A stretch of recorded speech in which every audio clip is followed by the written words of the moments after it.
बाबा, आज येताना बासुंदी घेऊन या ना. अगं, कालच आपण आईचा वाढदिवस होता म्हणून आणली होती ना. ऐकलं, गोकुळची बासुंदी पुन्हा खावीशी वाटतेय. खरं सांगू, मलाही खावीशी वाटतेय.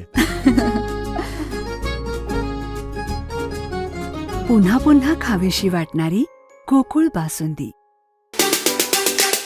गांभीर्यच असेल ना साहेब, तर ते आम्हाला तसं वाटतं ना. आता वस्तुस्थिती कशी वाटते की या गोष्टीचं कोणालाच गांभीर्य नाही. आम्ही त्या दिवशी सांगितलेल्या सगळ्या गोष्टी हे ऑरफूड ऍक्शन मध्ये व्हायला पाहिजे. आता जर तुम्हाला 6 हत्ती तुम्हाला शिफ्ट करायला जर ऍडिशनल फोर्स आणावा लागतो आणि 12 हत्ती येणाऱ्याचं संकट तुमच्या आपल्याकडे असं म्हणत नाही. आता तुम्हाला पॉलिटिकली सांगायचं झालं तर हे आपलं वीजगरचं केंद्र आहे आणि वरचं केंद्र, याच्यामध्ये सरकार गव्हर्नमेंट एकच आहे. महाराष्ट्रामध्ये तेच सरकार आहे, सेंटरमध्ये तेच सरकार आहे. आणि आपल्याला एवढी यंत्रणा असं नाही की पुऱ्या भारत देशामध्ये कुठलीही यंत्रणा आपण कुठेही वापरू शकतो, असं कुठं नाही आहे.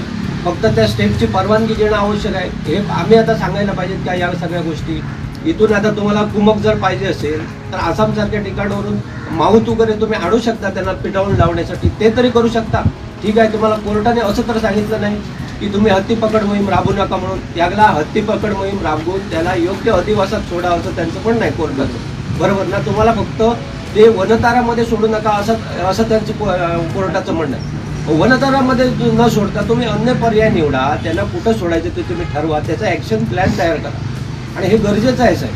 तुम्हाला सांगतो काय होतं, तुम्हाला सांगतो प्रत्येक वेळी आम्ही इथे तुमच्यासोबत येऊन भांडतो, तुमच्याबरोबर आमचा संघर्ष होतो.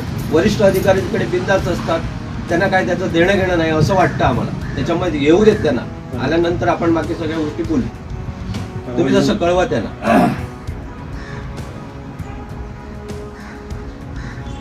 मी 3 दिवस कुठे कुणालाही तुम्हाला कुठल्याही प्रकारचा त्रास केला नाही. आम्ही शांत इथे बसून होतो. पण ते आम्ही किती दिवस बसायचं याला सुद्धा काहीतरी लिमिट आहे. तुम्ही बोलल्याप्रमाणे साहेबांनी घेतलं. मी काय म्हणतो साहेब, बघा त्याच्याबरोबर ऍक्शन प्लॅन आपण ज्यावेळी करतो ना, तेव्हा आपल्या बरोबर जी टीम घेऊन जातो ना, त्याला निदान एखाद्या आपण युद्ध करायला गेल्यानंतर त्याला फायरिंगचं ट्रेनिंग तरी द्यायला पाहिजे. बाबा कशा पद्धतीने फायरिंग करायचे ते. तेच मी म्हणतोय की त्यांना जर हत्ती जो हाकलायचा आहे आपल्याला, त्या हाकलायचं ट्रेनिंगच नाही तर ती लोक काय करणार आहेत सांगा बघू. नुसते ॲटम बॉम्ब लावून तो विषय होणार नाही ना साहेब. तुम्ही तशा पद्धतीने बोला साहेब.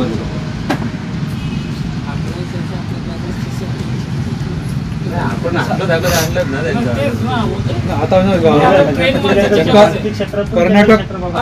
आमचं काय चुकत असेल ना साहेब तर तुम्ही सांगा की बाबा हे तुम्ही चुकीचं करताय म्हणून. कर्नाटक हत्ती सोडून मी तुम्हाला बाबा आलो आणि तुमच्या कार्यालयात मी 22 तारीखला तुम्हाला याची नोटीस दिलेली आहे, पत्र दिलेलं आहे. त्याच्यानंतर मी 3 दिवस सलग तुमच्या कार्यालयामध्ये बसलेलो आहे. कुठल्याही प्रकारचं त्याच्यामध्ये नियोजन होत नसेल, कुठल्याही प्रकारची जर ॲक्शन होत नसेल तर ते चुकीचं आहे ना.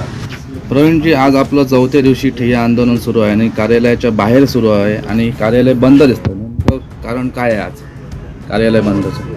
गेले अनेक दिवस जो हत्ती प्रश्न भेडसावत आहे, हत्ती प्रश्नावर अनेकदा या ठिकाणी आंदोलनं उपोषणं झाली आणि 22 डिसेंबरला सदर विभागाला आम्ही पत्र दिलेलं होतं की या संदर्भात हत्ती पकड मोहीम असेल, हत्ती हटाव मोहीम असेल, या संदर्भात योग्य ती चर्चा करून निर्णय घेण्यासाठी बैठक आयोजित करा.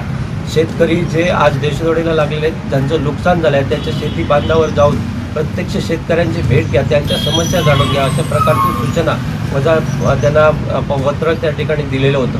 परंतु याची कोणतीही दखल न घेतल्यामुळे या ठिकाणी सोमवारपासून दिनांक 5 पासून या ठिकाणी आम्ही ठिय्या आंदोलन सुरू केलेलं होतं. गेल्या 3 दिवसामध्ये या ठिकाणी सहाय्यक वन संरक्षक असतील, उपवनसंरक्षक असतील, या ठिकाणचे वनक्षेत्रपाल असतील, यांच्याबरोबर चर्चा झाली. चर्चेअंती हत्ती या ठिकाणी हत्ती जो आहे तो हत्ती पिटाळून लावण्याचं काम या सर्व टीमने करतो असं प्रकारचं आश्वासन दिलं होतं. मात्र त्यांच्याकडे योग्य कुमक नसल्यामुळे आणि वरिष्ठ अधिकाऱ्यांची त्यांना साथ नसल्यामुळे या ठिकाणी ते हतबल झालेले आहेत. आणि निश्चित स्वरूपामध्ये त्यांना जर या ठिकाणी वरिष्ठांचा जर प्रतिसाद मिळणार नसेल तर या ठिकाणी हे कार्यालय तरी का उघडावं असा या ठिकाणी आम्ही निर्णय घेतलेला आहे. म्हणून या ठिकाणी आज त्यांना आम्ही त्याने असं सांगितलं की जोपर्यंत वरिष्ठ अधिकारी या ठिकाणी येत नाहीत आणि हत्ती पकड मोहीम असेल किंवा हत्ती हटाव मोहीम असेल याबाबत योग्य निर्णय जोपर्यंत घेत नाहीत तोपर्यंत हे कार्यालय आपण उघडू नका, जेणेकरून जनतेचा रोष तुम्ही घेऊ नका. वरिष्ठ अधिकाऱ्यांना येऊन या ठिकाणी काय असेल तो या ठिकाणी खुलासा करावा. गेले 4 दिवस आपलं ठिय्या आंदोलन सुरू आहे. इथले स्थानिक आमदार किंवा लोकप्रतिनिधी यांनी आपल्या आंदोलनाला भेट दिली होती का? स्थानिक आमदार किंवा या ठिकाणचे लोकप्रतिनिधी आहेत यांच्या निष्क्रियतेमुळेच हा प्रश्न आज जास्त उद्भवत आहे. या ठिकाणचे आताचे पालकमंत्री असतील, या अगोदरचेही पालकमंत्री ज्यांनी अनेक पदं भूषवलेली आहेत, असे अनेक या ठिकाणी नेते मंडळी आपल्या सिंधुदुर्ग जिल्ह्यामध्ये आहेत. या लोकांनी गेल्या 22 वर्षामध्ये हत्ती या प्रश्नावर गांभीर्याने न घेता फक्त आणि फक्त त्या आपल्या शेतकऱ्यांचा आणि आपल्या या ठिकाणच्या स्थानिक लोकप्रतिनिधींचा मतांसाठी वापर करून घेतलेला असा माझा थेट आरोप त्यांच्यावर आहे. जर त्यांनी गांभीर्याने हा विषय घेतला असता तर नक्कीच हा प्रश्न सुटला असता. आज मी त्यांना आवाहन करू इच्छितो की शेतकऱ्यांचा अंत न पाहता आपण या ठिकाणी ग्राउंडवर उतरून हा हत्ती प्रश्न जो आहे तो सोडवण्यासाठी आणि शेतकऱ्यांना या संकटातून मुक्त करण्यासाठी आपण समोर यावं आणि हा हत्ती प्रश्न निकाली लावावा असं मी त्यांना आवाहन करतो.